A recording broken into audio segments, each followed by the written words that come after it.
নমস্কার, সুরমা বার্তায় আপনাদের স্বাগত জানাই। আমি অঙ্কিতা। দেখে নিচ্ছি আজকের সংবাদ শিরোনাম। কংগ্রেস প্রার্থী হাফিজ রশিদের বিরুদ্ধে ক্ষোভ প্রকাশ যুব কংগ্রেসের। প্রার্থী বদলের দাবি তুলল যুব কংগ্রেসীরা। বদরুদ্দিন আজমলের উপস্থিতিতে মনোনয়ন দাখিল শাহাবুলের।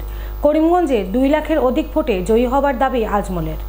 লোকসভা নির্বাচনের পর আজমলের সঙ্গ ত্যাগ করে হাইলাকান্দির 2 বিধায়ক যোগ দিচ্ছেন অগপতে, মন্তব্য বিধায়ক সিদ্দিক আহমেদের। কৃপানাথ মালার মনোনয়ন পেশে সঙ্গ দিতে বুধবার করিমগঞ্জ আসছেন হিমন্ত বিশ্ব শর্মা। নির্বাচনের পূর্বে সড়ক সংস্কার না হলে ভোট বয়কটের ডাক কাছাড়ে। বিজেপি প্রার্থী পরিমল শুক্লবৈদ্যের বিরুদ্ধে ক্ষোভ জামালপুরবাসীর। আসাম মালার অধীনে সড়ক সংস্কারের কাজের ভয়ঙ্কর পরিণতি বিহারায়, আন্দোলনে ছাত্র সমাজ। কংগ্রেস প্রার্থী হাফিজ রশিদ আহমেদ চৌধুরীকে নিয়ে ক্ষোভ অব্যাহত করিমগঞ্জ কংগ্রেসে। এবার হাফিজ রশিদ চৌধুরীর বিরুদ্ধে সুর চড়ালেন জেলা যুব কংগ্রেস সভাপতি নাসির হোসেন।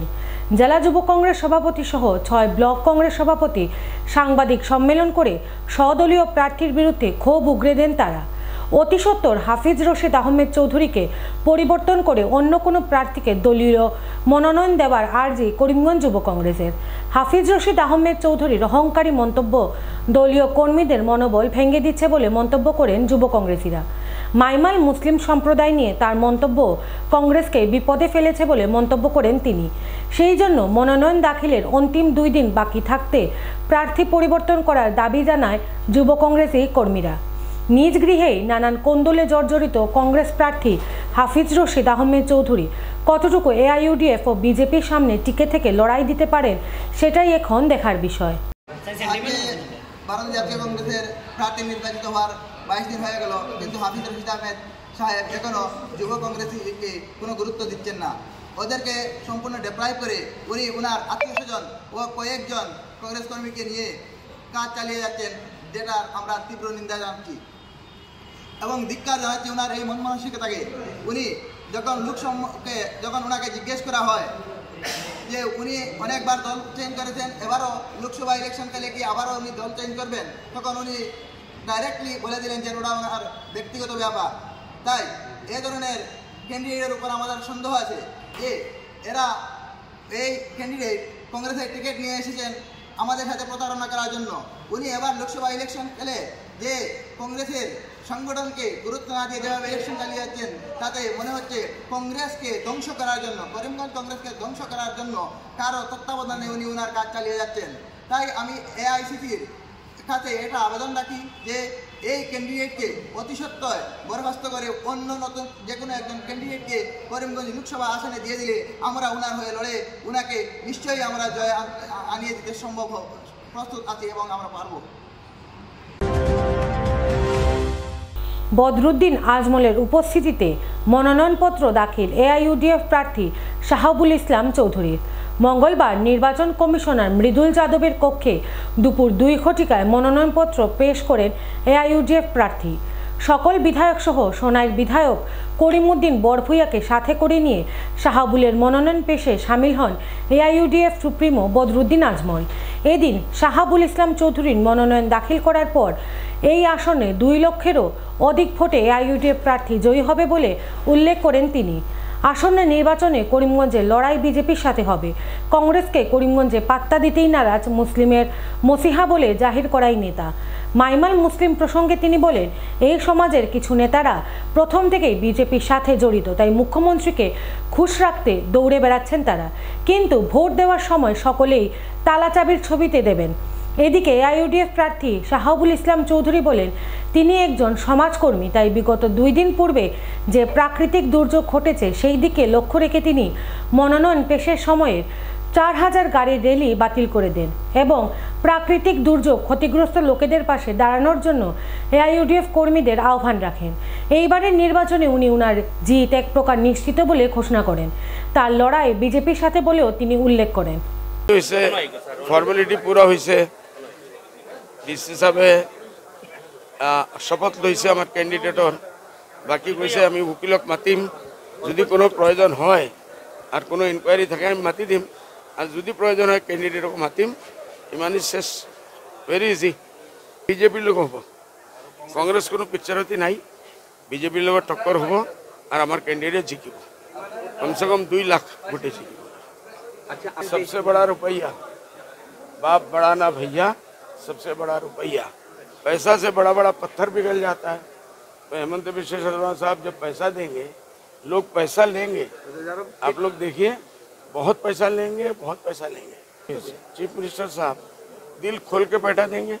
हम भी अपने लोगों को बोल दिए हैं, चीफ मिनिस्टर की तरफ से, बीजेपी की तरफ से जितना पैसा आएगा 50 बरस का हिसाब करके ले लो, और उसके बाद वोट जो है वो ताला चाबी ताला चाबी ताला चाबी।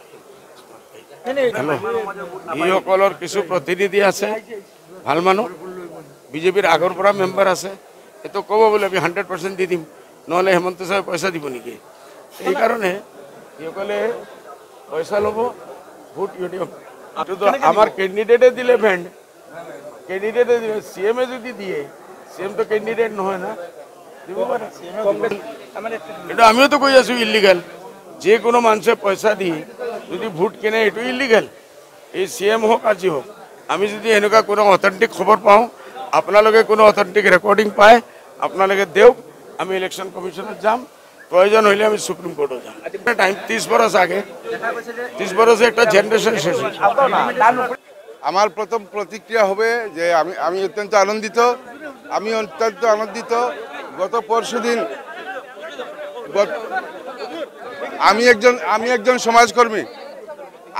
সমাজকর্মী। গত পরশুদিন যে প্রাকৃতিক দুর্যোগ হয়েছে, সেই প্রাকৃতিক দুর্যোগের জন্য আমাদের পূর্ব পরিকল্পিত প্রায় 3.5 থেকে 4,000 গাড়ির মিছিল দেওয়ার কথা ছিল, আর র্যালি দেওয়ার কথা ছিল। আমরা সেই রেসির প্রোগ্রাম বন্ধ করে দিয়েছি।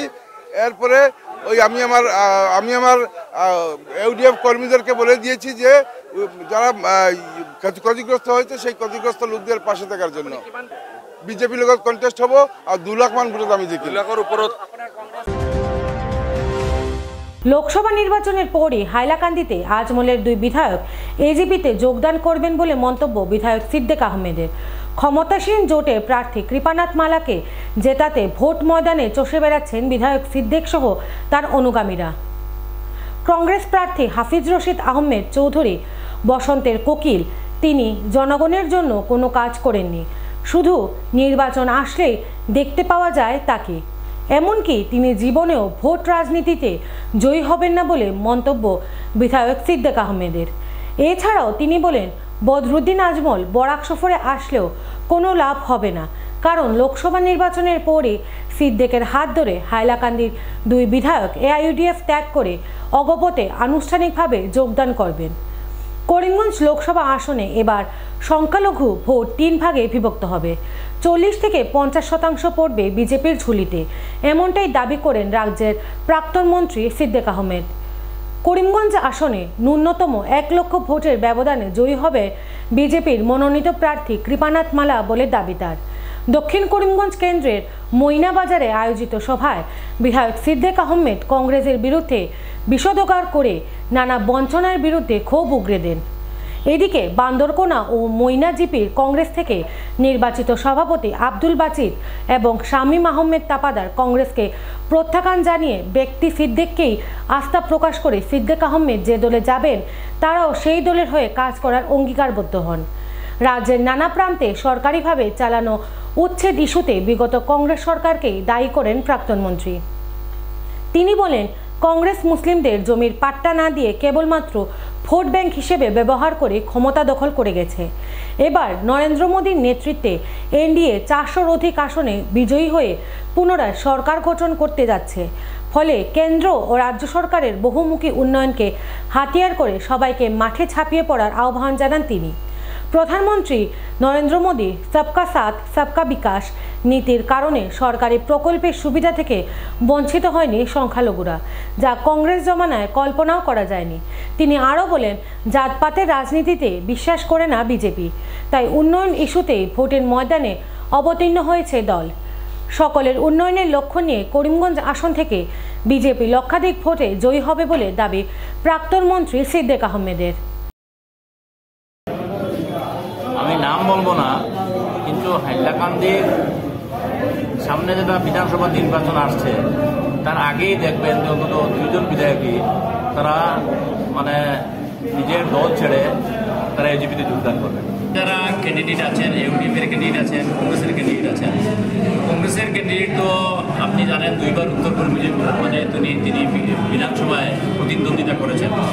ওনারা ভোট পাওয়ার পরেই কেউ মানে তারা এখানে আসেন না, কারণ আমরা দেখেছি যে এখানে মানুষের সুবিধা অসুবিধা বিপদ আপদ অনেক সময় ঘটেছে, কিন্তু আজকে কংগ্রেসের ক্যান্ডিডেট তো এখানে আসেননি। উচ্ছেদ হলো, কেউ এখানে মানুষের এরিয়ার মানুষের কোনো খবর নেননি। আজকে হঠাৎ উনি মানুষের ভোট চাইতে আসলেন। সুতরাং একটা মানুষ তো বিবেচনা করবে যারা জনসাধারণের সাথে সাথে থাকে, যারা বিপদে আপদে থাকে, তাদেরই কিন্তু মানুষ অন্তত চায় যে এরা একটা মানুষকে আমি ভোট দেবো, সে আমার সাথে থাকবে।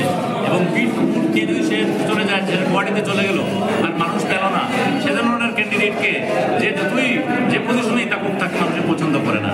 কারণ এখানে ইউডিএফের প্রার্থী একবার বাহারুদ্দিন সাহেব এখানে এসেছিলেন এবং এখানে 6,000 সামথিং ভোট পেয়ে তিনি এখান থেকে চলে গেছেন। তারপরে এখনো এই 6,000-এর ভোটেরও খবর নেননি। সুতরাং ঠিক তদ্রুপভাবে আজকে আমার হাফিজ রশিদ সাহেব 2বার এখানে প্রতিদ্বন্দ্বিতা করে হেরেছেন। হেরে যাওয়ার পরে আর দ্বিতীয় দিন এখানে এসে যাদের ভোট নিয়েছেন তাদের আর খবর নেননি। সুতরাং এই পরিস্থিতিতে মানুষ অন্তত এই ধরনের ক্যান্ডিডেটকে পছন্দ করবে না বলে বলবো যে বিজেপি এখানে যে কৃপানাথ মালা আছেন, বিজেপি যে ক্যান্ডিডেট, উনি প্রচুর ভোটে জিতবেন এবং আমরা মাইনরিটি ভোট আমরা কম হলেও অন্তত 2 লক্ষের উপরে আমরা মাইনরিটি মুসলিম ভোট আমরা বিজেপির পক্ষে। করিমগঞ্জে বিজেপি প্রার্থীর মনোনয়ন পেশে করিমগঞ্জে আসছেন মুখ্যমন্ত্রী হিমন্ত বিশ্ব শর্মা। বুধবার বরাক উপত্যকায় উপস্থিত হয়ে প্রথমে শিলচরের প্রার্থী পরিমল শুক্লবৈদ্যর মনোনয়ন পেশে উপস্থিত থাকবেন। শিলচরে এক জনসভাতেও সম্বোধন করবেন তিনি। শিলচর থেকে সোজা হেলিকপ্টারে করে করিমগঞ্জ সরকারি উচ্চতর মাধ্যমিক স্কুলের অস্থায়ী ময়দানে অবতীর্ণ হবেন তিনি। করিমগঞ্জে বিজেপি প্রার্থী কৃপানাথ মালার সমর্থনে করিমগঞ্জ কলেজের ময়দানে এক জনসভাতেও যোগদান করবেন। বিজেপির পক্ষ থেকে এই জনসভায় প্রায় 25,000 লোক উপস্থিত হবেন বলে দাবি করা হচ্ছে। জনসভার পর কৃপানাথ মালাকে সঙ্গে নিয়ে করিমগঞ্জ জেলা শাসক কার্যালয়ে উপস্থিত হয়ে কৃপানাথ মালার মনোনয়ন পেশ করবেন। সেখান থেকে তিনি হাইলাকান্দির উদ্দেশ্যে রওনা দেবেন। হাইলাকান্দিতেও সেদিন এক জনসভাতে সম্বোধিত করবেন মুখ্যমন্ত্রী হিমন্ত বিশ্ব শর্মা। আসাম মালা সড়ক সংস্কারের কাজের ভয়ঙ্কর পরিণতি কাটিগড়ার বিহারায়। দীর্ঘদিন থেকে আসা আসাম মালা সড়ক সংস্কারের কাজ চলছে বরাকে, যদিও বাস্তবে কতটুকু কাজ চলছে তা কেবল সেই এলাকার ভুক্তভোগী জনতারা জানেন। রাজ্যের মুখ্যমন্ত্রী হিমন্ত বিশ্ব শর্মা সর্বদা বিজেপি সরকার উন্নয়নের সরকার বললেও আসাম মালা সড়কের উন্নয়নের কাজ রাজ্যের উন্নয়ন দৃশ্যকে ফাঁকা করে দিচ্ছে। আসাম মালার কাজের মন্থর গতির জন্য স্কুল কলেজের ছাত্রছাত্রীদের চলাফেরা করতে ভীষণ অসুবিধার সম্মুখীন হতে হচ্ছে। বিহার এলাকায় আসাম মালা সড়কটি ধান চাষ করার ক্ষেত্রে পরিণত হয়েছে। এ নিয়ে হেলদোল নেই ঠিকাদারের, কুম্ভ নিদ্রায় আছে সংশ্লিষ্ট বিভাগও। মঙ্গলবার ভুক্তভোগী স্কুল কলেজের ছাত্রছাত্রীরা বলেন, আগামী 3 দিনের মধ্যে বিহারা এলাকার আশপাশে থাকা বিশাল আকারের গর্তগুলো পুনরায় সংস্কার করে চলাচলের উপযোগী করে দেওয়ার জন্য কাঠিগড়ার বিধায়ক খলিল উদ্দিন মজুমদার তথা জেলা আয়ুক্ত রোহান কুমার ঝার দৃষ্টি আকর্ষণ করেন। অন্যথায় তারা আসাম মালা সড়ক অবরোধ করতে বাধ্য হবেন বলেও সাফ জানিয়ে দেন। মোটামুটি বহুদিন থেকে এমন কষ্ট করে আমি তা কষ্টর কোনো সীমা নাই। বাজার দিকেও বেজান আছে, মানে প্রায় আছে। আর যে রুজু করি সব নিয়ে আমরা গ্যারেজে পয়সা নিয়ে আসতে লাগে রাস্তার কারণে। রাস্তার কন্ট্রাক্টর মাটি ফালাইয়া এই বেশি জনে মাটি ফালাইয়া যে রাস্তার কন্ট্রাক্টরে গেছে, তাদের দায়িত্ব আছিল যে এই মানে মানুষের যে পথ চলাচল করতো কেমনে বা স্কুলের বাচ্চারা কেমনে যাইতো, কোনো দায়িত্ব নাই। তারা মাটি ফালাইয়া গেছে তো গেছে, কিন্তু প্যাক হইয়া এই অবস্থা দুর্গতি বুক করে মানুষে মানে কষ্ট। আমরা ঘর থেকে দেখি কত বাচ্চারা পরের ফার্স্ট ইয়ারের এক্সাম চলে, কিন্তু পরীক্ষা দিতে কোনো অসুবিধা সৃষ্টি হয়। এই রাস্তাতে যাইতো কেমনে বাচ্চারা, আমরা বহুত অসুবিধা হয়ে যায়, যেতে পারি না, রাস্তাঘাটে হাঁটিয়া যাওয়ার মতো মানে উপযোগী নাই রাস্তা, যেতে সময় আমরা বহুত প্রবলেম হয়ে যায়। এটা তো প্রায় দিন থেকে বৃষ্টি দিলে তো আরো বেশি যখন একদম কিরকম কাদা জমিয়া রয়েছে, এটা এরকম যাওয়ার জায়গা নেই, এটা এরকম রাস্তা আমরা এরকম যেতে পারবো না। কিন্তু আজকে স্কুলে গেছিলাম, এক্সাম আছিল, ফার্স্ট ইয়ারের এক্সাম ছিল। আচ্ছা আচ্ছা, করতে পারি না, আমরা স্কুলে যাইতে অনেক অসুবিধা হয়, যে রাস্তার অসুবিধা তো ওটাই। প্রায় তো কাজ করিয়ে গেল কিন্তু কিছু তো হইলো না, যেরকম রাস্তা আরো আমরা অসুবিধা হচ্ছে। রোজ রোজ স্কুলে যাই, আমরা প্রাইভেট স্কুলে যাই, তো আমরা রাস্তাঘাটে চলার মতো অবস্থা নাই, আমরা পায়ে হাঁটে যেতে পারি না, কাপড় উপর পড়ে যায়, পুরো অবস্থা খারাপ হয়ে যায়। তো অতি সত্ত্বেও যদি আমরা রাস্তাটা যদি ঠিক না হয় তাহলে তো আমরা অন্য ব্যবস্থা নিতে লাগবো। নির্বাচনের পূর্বে সড়ক সংস্কার না হলে ভোট বয়কটের ডাক। কাছাড় জেলার ধলাই বিধানসভার জামালপুরের গ্রামীণ সড়কের অবস্থা বেহাল। স্থানীয়দের অভিযোগ, জামালপুর গ্রামের একমাত্র পথটির অবস্থা দীর্ঘদিন থেকেই বেহাল। 4 কিলোমিটার লম্বা এই বেহাল সড়কের জন্য নানান সমস্যার সম্মুখীন হতে হচ্ছে এলাকাবাসীকে। বৃষ্টির শুরুতেই সড়কটি ধান খেতে রূপান্তরিত হয়ে পড়েছে, যার দরুন চলাচল করতেও অসুবিধা হচ্ছে স্থানীয় জনগণের। জামালপুর এলাকায় 3টি গ্রামের কয়েক হাজার লোকের চলাচলের একমাত্র সম্বল এই পথ দীর্ঘদিন থেকেই বেহাল অবস্থায় আছে। প্রত্যেক বছর নির্বাচন আসলে জনপ্রতিনিধিরা পথটি সংস্কার করে দেবেন বলে প্রতিশ্রুতি দিলেও আজ পর্যন্ত সেই প্রতিশ্রুতি পূরণ করতে ব্যর্থ হচ্ছেন তারা। স্থানীয় বিধায়ক তথা লোকসভা নির্বাচনে বিজেপি প্রার্থী পরিমল শুক্লবৈদ্যকে বহুবার সড়ক সংস্কারের আবেদন নিবেদন করলেও তাদের কথায় কোনো গুরুত্ব না দেওয়ার অভিযোগ তোলেন তারা। এবার লোকসভা নির্বাচনের পূর্বে সড়ক সংস্কার না হলে ভোট বয়কটের হুমকি প্রদান করেন অঞ্চলটির ক্ষুব্ধ জনতা। হিমন্ত মামাই আমরা যে সাইকেল দিছেন, আমি নবম শ্রেণীতে পড়ি, হিমন্ত মামাই যে সাইকেল দিছেন এই সাইকেল আমরা চালিয়ে নিতে পারি না, রাস্তা খারাপ, রাস্তার ফাঁক কাদার কারণে। আমার কাছে আমরা অনুরোধ জানাই আর দাবি রইল আমরা রাস্তাটা ঠিক করে দিবার লাগে। জামালপুর ফাঁকারপুল হইতে খাসারিঘাট পর্যন্ত 4 থেকে 5 কিলোমিটার যে রাস্তা, প্রতি বছর এইরকম বর্ষার সময় হওয়ার সময় ছাত্র প্রায় 2500-3000 ছাত্র আছে স্কুল কলেজে, তারা যাইতে পারে না রাস্তার অসুবিধার কারণে। 1-2 দিন বৃষ্টি হওয়ার পরেও এই রাস্তা বাদি চলাচল করা যায় না। কোনো মানুষ যদি অসুস্থ বা বেমার হয় এই রাস্তা বাদি নেওয়া যায় না, বইয়া বুকিয়া লইয়া যাইতে লাগে। আমরা প্রশাসনের কাছে বা এই সরকারের কাছে বহু সময় আমরা আবদার করছি রাস্তার কাজ করার লাগিন, কিন্তু কি কারণে জানি না আমরা রাস্তাটার কাজ হয় না। বর্তমান সরকারের কাছে আমরা কথা গ্রামের মানুষে মিলিয়া সবাই মিলিয়া কথা চাই আর যাতে ইলেকশনের আগে আমরা যাতায়াতের লাগিন একটা ব্যবস্থা করে দেওয়া হোক। আর না হইলে আমরা ইলেকশন পর্যন্ত যদি রাস্তার কোনো কাজ হয় না, আমরা এই গ্রামের সব মানুষের ভোট বয়কট করিয়া রাখবো, আমরা ভোট দিতাম না। জামালপুর ফাঁকারপুলের পূবর রাস্তা মণিপুরিগাঁও নাম, ওদিকে থেকে নেয়া ফাঁকারপুল থেকে নেয়া বিদ্যার্থনপুর খাসাড়ি কালী মন্দিরের কিনারের দিকে এবারে বিদ্যার্থনপুর গেছে প্রায় 3-4 কিলোমিটার রাস্তা হইব। এত খারাপ, মানে হওয়ার মতো নাই, মানুষ আটিবার মতো নাই, খুব বেশি খারাপ। ফিরে আসছি ছোট্ট একটা বিজ্ঞাপন বিরতির পর, সঙ্গে থাকুন। আনন্দ সংবাদ, আনন্দ সংবাদ। করিমগঞ্জে এই প্রথম 3D সিটি স্ক্যানের সুবিধা নিয়ে এলো Karimganj health city, Banamali road, Karimganj. পুরো শরীর 3D সিটি স্ক্যানের সুবিধা এখন পাচ্ছেন করিমগঞ্জে। আন্তর্জাতিকভাবে বিখ্যাত ডাক্তার দ্বারা রিপোর্ট। 3D সিটি স্ক্যানের জন্য যোগাযোগ করুন telephone 03843260705, mobile 9678033047। Karimganj health city, Banamali road, Karimganj আপনাদের সেবায় নিয়োজিত।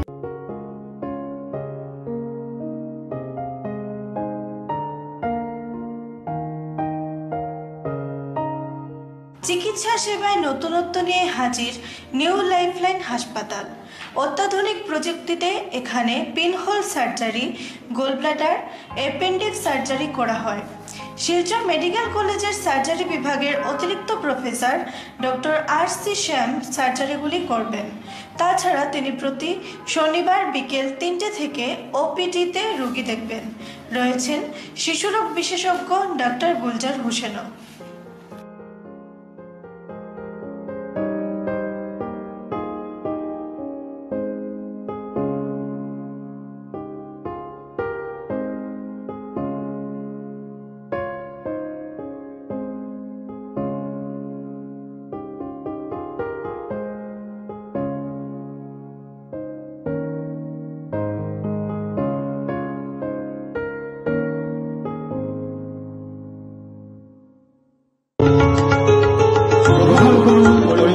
হোলসেল কোঅপারেটিভ স্টোর্স তথা সহযোগীর আন্তরিক অভিনন্দন।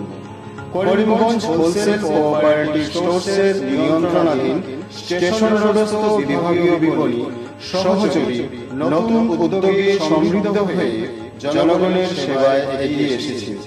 তুলনামূলক কম মূল্যে নিত্য প্রয়োজনীয় দ্রব্য সামগ্রীর যোগান অব্যাহত রাখতে সহযোগী কর্তৃপক্ষ বদ্ধপরিকর। জেলার সমবায় আন্দোলনকে জোরদার করে তোলার ক্ষেত্রে করিমগঞ্জ হোলসেল কোঅপারেটিভ স্টোরস তথা সহযোগী কর্তৃপক্ষ সকলের আন্তরিক ও সক্রিয় সহযোগিতা কামনা করি। নতুন আঙ্গিকে বাস্তব পরিকল্পনা নিয়ে সহযোগী স্টেশন রোড করিমগঞ্জ আপনাদের সেবায় সদা প্রস্তুত।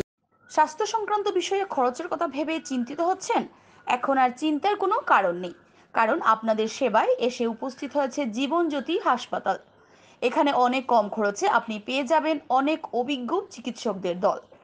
Child specialist, cardiologist, urologist, gynaecologist, skin specialist, orthopaedics, neurologist, এছাড়াও নর্মাল ডেলিভারি, সার্জিয়ান ডেলিভারি, সব রকমের ortho surgery, advance laparoscope surgery, knee replacement, spine surgery, সব রকমের ইউরো সার্জারির সুবিধা ছাড়াও অপারেশন থিয়েটার, 24 ঘন্টা emergency ward, ICU labour room, medical specialist, general ward, laboratory, hospital dispensary, গাড়ি পার্কিংয়ের স্থান ছাড়াও নানান প্রকার সুযোগ সুবিধা অনেক কম খরচে লাভ করতে পারবেন জীবনজ্যোতি হাসপাতালে। তাই আর দেরি না করে আজই চলে আসুন। যোগাযোগের নম্বর 7637062954, 8638048459। আমাদের ঠিকানা নীলামবাজার, গান্ধী জিপি, দুর্গানগর রোড, আসাম 788722।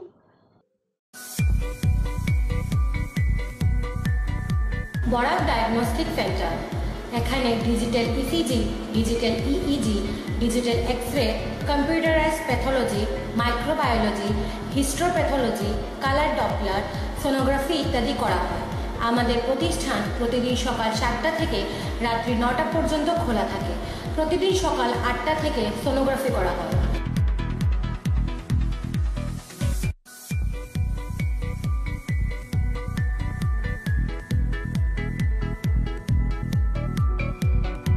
যোগাযোগ Barak diagnostic centre, settlement road, Karimganj. Phone 038432735151। Mobile নম্বর 7086376822, 9401132529। সুরমা বার্তা আজ এ পর্যন্তই। আগামীকাল আবারও দেখা হচ্ছে একই সময় একই চ্যানেলে। নমস্কার।